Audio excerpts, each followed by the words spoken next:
Ladies and gentlemen, welcome to a new episode of Real Business Roundtable.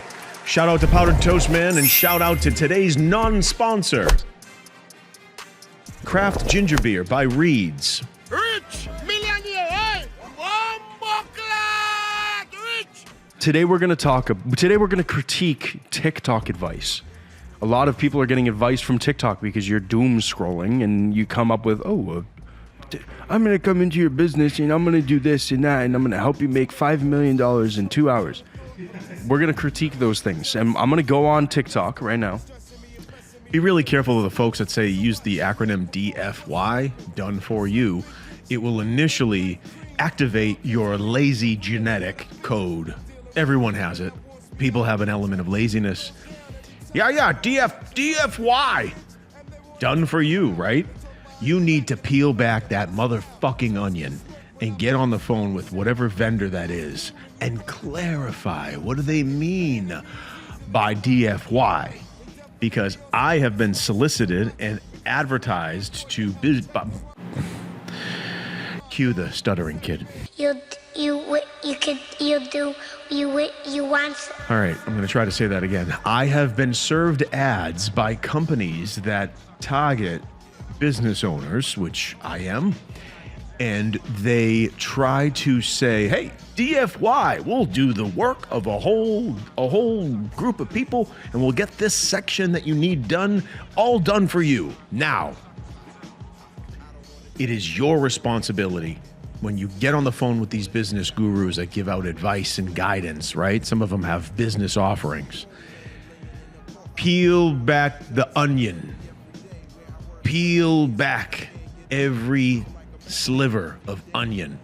Onions have layers. Ogres have layers. Onions have layers. You get it. We both have layers. To look in and ask them details. Do you do this? Do you do that? Is it in writing? Is it in writing? Because then it's hook, line, and sinker. And some of these business gurus that try to help you, it's like, I just dropped X amount of dollars. What? But nothing was done for you. Nothing was done for you. And it's like, what the fuck is going on? They give you a pile of fucking homework. Just be careful out there when you're talking to business gurus, because they can put on I don't want to get too far in the weeds on this, but just be careful when you see the acronym DFY, because instantly you're like, wow, you could take a bunch of shit off my plate. That sounds interesting.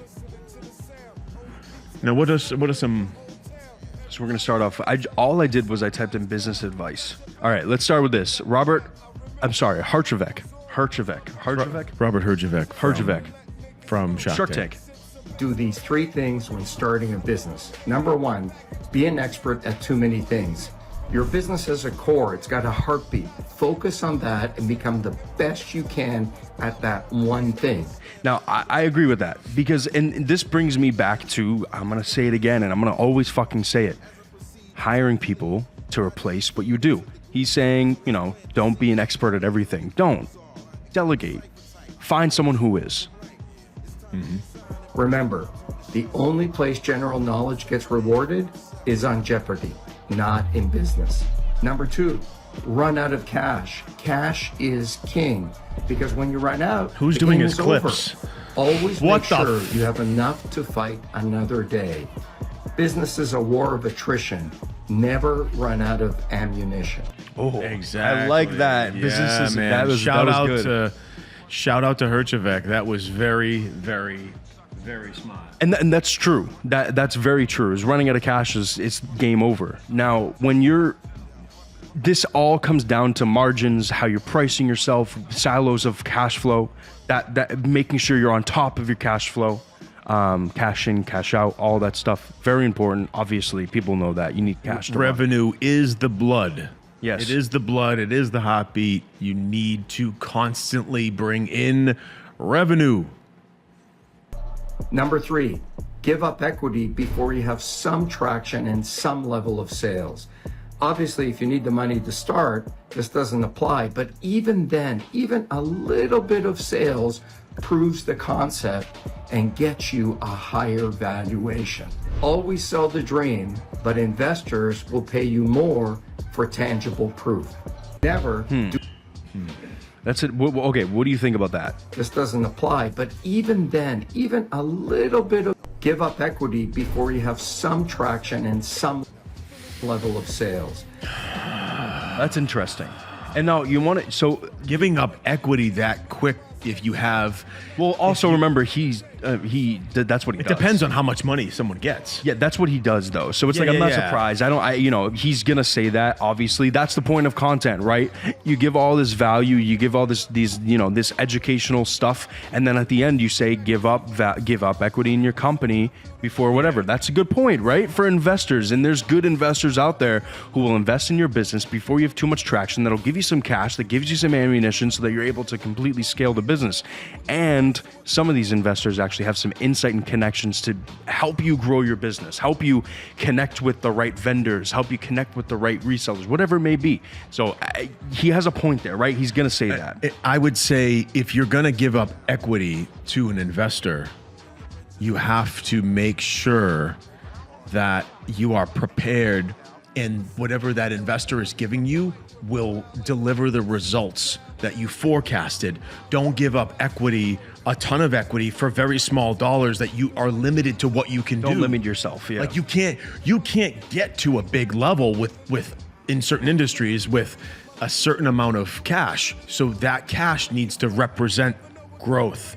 Yeah. That's the only time. So if you're really motivated, you don't really want to do grassroots, bootstrapping, whatever, you want some cash to come in so you can run some ads, do some media, and get the word out there to grow quick, that would make sense. But you're also giving up equity, and when you give up equity, you're also gaining a new partner. Yeah. Remember that. Partners are very important in any business. You have to make sure you jive with that partner. You get along, you guys work well together. You're gaining a new partner when you get equity or when you give equity for cash. To get a business from 0 to 10 million, you essentially have to be very, very dictatorial. You tell people what you want. People will tell you this isn't going to work. You ignore comments, you ignore feedback, and you do what the hell you want, and you force your business into success. Why? Why do you need to be dictatorial? You have no time, you take high level of risk, there's no time for discussion. Generally what you're trying to do hasn't been done before, there's no data to back up what you're thinking, you need to grow quick. To get a business from 0 to 10 million, To grow, if you have growth goals, sometimes you just gotta have the organs to make that move and don't listen to naysayers and just go. That's so. As long as no one has a patent on it. So this is very broad but very true. I know I do this, and just like based off, just like general, the first thing that comes to mind, I know I do this, and I know other people who have done it, and like the thing is there's no time to be wasted. You just you just do it. He says very dictatorial. Like you got to just. Yeah, you just do it. Go. Like you got to just go. And the thing is nothing can get in your way, but you got to set your environment up that way. Your environment is a small piece of where you're going to be, what you're going to accomplish, and if your environment is full of clouds and smoke and bullshit and distractions, it's not gonna. You're not gonna get there as quickly. And the companies, the businesses that go to market with a good idea the fastest are normally very successful. Very good point. I like this guy. That's actually the CEO of Gymshark. No shit. Yes. Very, very, very successful. Great mind. Wow. I love listening to this guy talk. He built a lifestyle. He didn't build a clothing brand. He built a lifestyle, right? When he's not building that, clothing brand that people wear, right? He built a gym. He built a membership. He built a lifestyle. And that was a huge piece of him being very, very, very successful. Great guy. Yeah, okay. What's your advice to entrepreneurs out there looking to make a life for themselves with a business? Get ready to fail multiple I like him. times. Only a third of people can actually make it through entrepreneurship because it's incredibly hard. And if you can't handle that, He's awesome. don't try. Growing a business is almost impossible. It's not get rich overnight. It's going to take years, It's best to be an entrepreneur in your 20s. You have this horrible decision about the balance of time in your life. It's very hard to do it later on when you're free to actually spend 25 hours. Yeah, a day. young. What's your advice Young to people, entrepreneurs out there? take advantage of entrepreneurship because you have less responsibilities and your threshold or your tolerance for risk is through the roof. If you're young, You're in a position where you have if you're young and you live with your parents, that is the best time to do it. take advantage of No starting bills, a company. no nothing. When I started mine, my office desk was to the left of my son's crib, who was 1 year old. I had a lot more responsibility. I had a lower Less tolerance time. of risk. Ooh, different story. So me looking back, oh wow, it would have been way better if I started a business when I had less responsibility. I can tell you right off, I can tell you from personal experience, I dropped out of college and I started a business. Well, actually, that's not even true. I started a business while I was in high school. Unfortunately, cut out a lot of friends. I cut a lot of time. I went out, I grinded, I did shit, and it brought me to where it taught me a lot. There are certain fields and whatever, if someone feels that they can succeed without university, without college, then so be it. But sometimes some people value that added education because they just kind of don't know. So it's on a case-by-case basis. Sometimes education is super important. Sometimes it's not really you fucking need it if you're going to be a doctor. What I'll tell you right now, what businesses look at when you send them if you went to school for general admission or you went to school for nothing in particular, like being a doctor, a lawyer, whatever it may be. You know what people who hire look at is that you actually got through those 4 years and dedicated time and effort into graduating and putting, that's what they look at.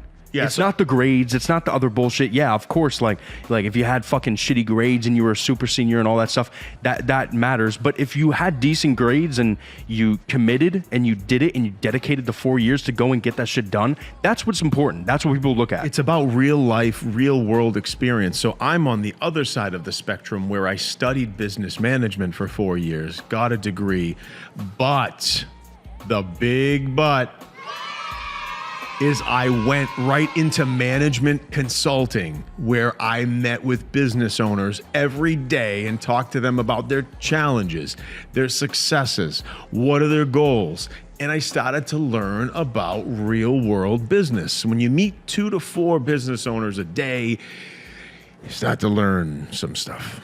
But back to what he was originally saying is like, looking to make a life for themselves with the business. Get ready to fail multiple times. Only a third of people can actually make it through entrepreneurship. Only a third of people can actually make it through entrepreneurship. I think it's even less than that, because genuinely, like, the issue is mainly sales.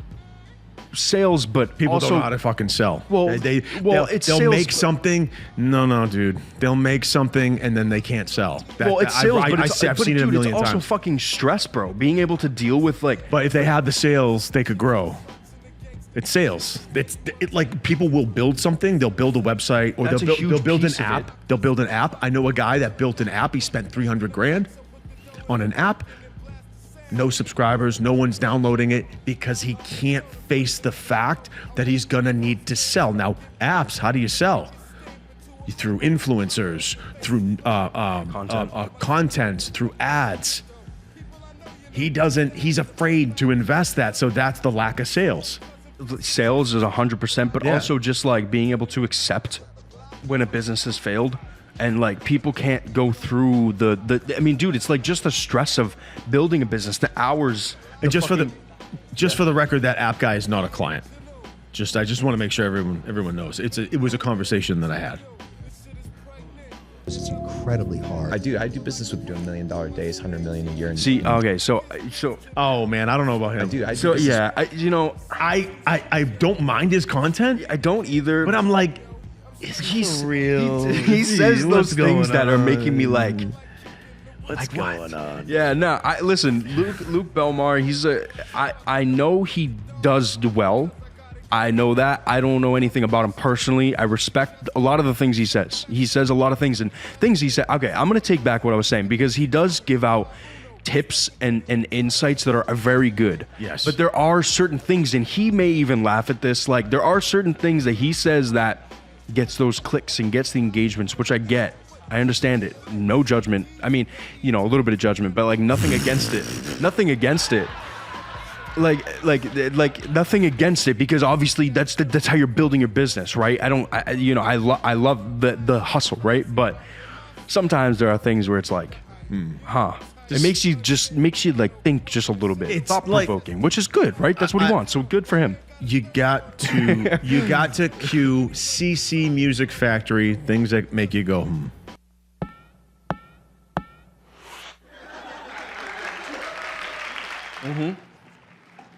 All right, let's get into the actual video. I don't need the whole video, dude, Cameron. I don't need the whole video. Okay.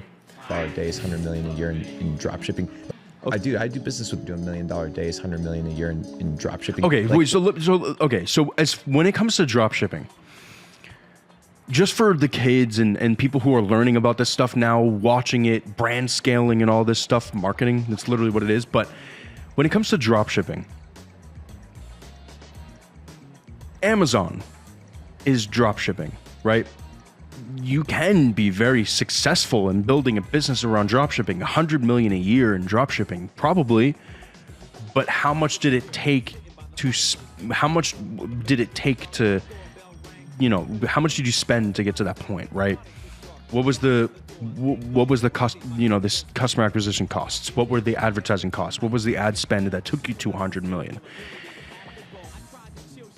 A lot of people don't talk about that. That's a big piece of it, right? You could do 10 million in sales, but you probably spent 2-3 million in ads. Now, if you have a really good ROAS and you have a really sick campaign and you do really well, or you built this brand loyalty where your product is your product and people love it, then you can get away with having a lot of profit off of, you know, not as much spend, right?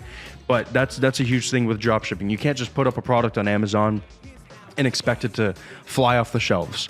It doesn't really work that way. You have to advertise. You have to get in front of people. And to do that takes a lot of money. So starting from zero is very hard to do. Very hard to do.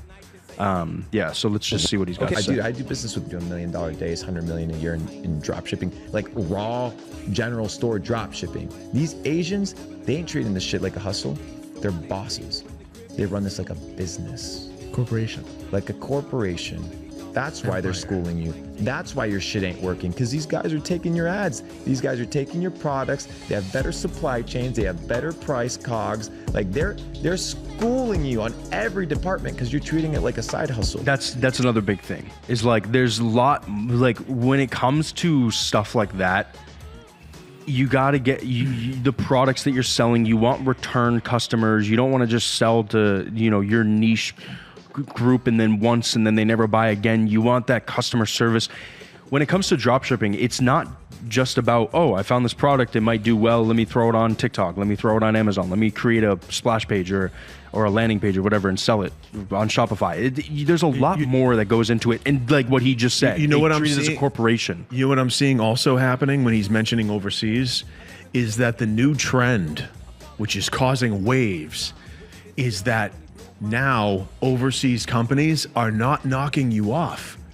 They're creating something better. Yes. So what? Yes. They'll buy the product. No. The manufacturers are actually selling. But they're retweaking it and redesigning it so it's better than the major brand product that's sold. Yeah. Holy smoke, that's like next level. Yeah, but there's been a lot of industries that have been people freaking out on TikTok where the customers are going, we want the one made overseas. We don't want this piece of shit. And then say there's a patent, so they're making all the content shut down and all the ads. They have to because of the tariffs. They pivoted and they created a better product that may cost a little bit more, but yeah, they're treating it as a corporation, not a fucking drop shipping side hustle. Things are getting very red. Red oceans are happening. Side with that. hustles, what I learned in the beginning of my career, should only be the mentality applied to making your initial money. Yeah, 100%. Once you go from hustle mode, you need to go to boss mode. Yeah. What is boss mode? A person that is building long-term sustainable businesses. You cannot build long-term scalable businesses by having to force cram and force feed ads in order for your business to survive. See, you know what's funny is like what he's saying right now is very, very true. It's very, very true. Work that way. It's too annoying. It's too stressful. I don't want to rely on Zuck's algos and on Zuck's tracking. He's talking about Amazon. He doesn't want to rely on selling on just there. So he's probably going to get into making his own platform, obviously. To make money. Yeah. Why? Because as soon as Apple comes around and says, the tracking, we're canceling that shit. Now Facebook goes to shit, right? So you can't be dependent on one single avenue. It's not going to work. So people need to start shifting their mindset. Once you have your first 100K, dude, your mindset should shift from hustle to boss. 100%, I agree. You know, there's a good quote. Okay, we're gonna keep it there. But that did very, very good point of view there. Do you have any feedback on that? I think he's spot on. You gotta go into boss mode. You gotta just move past that stage and grow as an entrepreneur. There's a difference between a startup, hustle, side business and a business and a legitimate a business. There's a difference. There's a huge difference, and you got to understand how to make that difference through the things that we talk about. A lot of the things that we talk about have a lot to do with that. You got to break out of that hobby business bullshit. Yeah. When it first starts out and you're not sure and I'm dabbling and I'm working a full-time job, that's fine. I respect that. But then it's time to put the big boy pants. You go from, making a small product out of your garage. It's like, okay, cool. You're making the product. The components are expensive, whatever, or they have a cost to them. You make them. Now you get into a warehouse. You get into manufacturing. You get into marketing. You get into all these bigger It's every single piece of that small business, the small side hustle, but just on a much bigger scale with vendors and costs and all these different analytics and logistics. That's the difference between a side hustle and a business. This is how a business works. This is worth knowing, these things. So I love first Jordan of all, Peterson. square root of the number of the people that you employ will do half the work. Okay, so if you have 10 employees, 3 of them do half the work. But if you have 10,000 employees, 100 of them do half the work. That's a stable law across all enterprises that require creative production. It doesn't really matter where you look, you get the same pattern. So for example, 5 classical composers composed 95% of the classical repertoire. Then if you look at their music of those 5 composers, 5% of their music is what's played 95% of the time. And that's true. It's like a tiny proportion of authors dominate the bestseller lists. This is how a business works. This is worth knowing. That's interesting. That's really interesting. Yeah, you're naturally going to get people who kind of slightly loaf. Now, how do you... It's human nature. Okay, especially for a company that, hires 100, 200, 1,000 people. Yeah, like how do you combat that? I will specifically hire... So say there's sections of the business, I will specifically hire, I try to have 2 per to offset anything like that. And it could be, let's say, not even loafing. Let's say it could be the person gets sick. The person has a family emergency. The person has to go to the dentist. I have a backup person to help with that. Now, thankfully, knock on wood, Mr. Cameraman has been very reliable that I did not necessarily need to do that. But I have 2 photographers. I have a backup photographer. I have 2 developers, and I have 2 backup developers. The thing in 2s, I think, is a great way for a small business to have a backup plan and to offset anything like that. Mm-hmm. If you put all your eggs in one basket, aside from Cameron, which is an unusual and very good thing, it's a compliment. But most of the time you need to, and here's the thing, life events can happen. That's nobody's fault. Well, somebody's mom could be sick. Their child could be sick. They can't come to work. They can't do the work. They may have to use some sick time. In my mind, I'm thinking that's why I do the 2s, right? With that, yes, that is a fact. And I've known about that for a long time. Yeah, that's a real thing. I'm talking about the other side where it's like if you have 100 people on one task. Let's talk about like a big business, right? You have 100 people on a specific silo of the business, right? There's going to be a bulk of people that do the majority of the work. That do majority of the work. Yeah. Now, at the end of the day, it's tracking, and it's... No, it's Cameron, not Cameron. Sam loves to talk about employees. I'm saying this for like bigger businesses. I mean, it's tracking and, goal orientation is what I'd imagine. I mean, listen, you can in motivate. business is fucking brutal. Like, Bro, you like, can motivate people, but people's chemical makeup sometimes is just more of a like they try to do as least amount as possible. Yeah. And everybody's different. Even when I was a kid and I would work at a restaurant, I would fucking grind. I made a 12-second steak and cheese at Papa Gino's. You know why? Because I could get my job done faster. I didn't give a shit. Every second counts. I was like, every Saturday, all these people come in and they want spaghetti and meatball, steak and cheese. They want a seafood pocket. And you know what I did? Turned up that grill 30 degrees higher. Got everything prepped. I memorized certain people's orders. I would go up to people and go, do you order a spaghetti and meatballs every Saturday? Yeah, I come by 11:45. I work at Market Basket. I order spaghetti and meatballs every Saturday. And I would see people come in.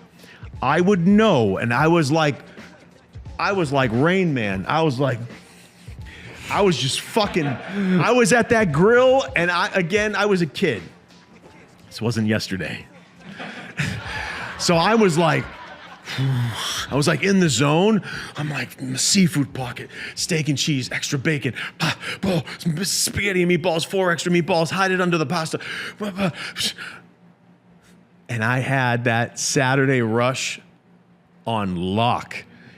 And that's just especially in a kitchen. But that's my work ethic. No matter where I am, if I'm sweeping a floor, I'm getting every corner. If I'm closing a $100,000 deal, I'm locking down every detail to ensure that that's a successful deal. So no matter where I apply myself, the work ethic is the strong steel foundation that is my core. So it doesn't matter what the fuck I'm doing. I could be selling flowers on the side of the road.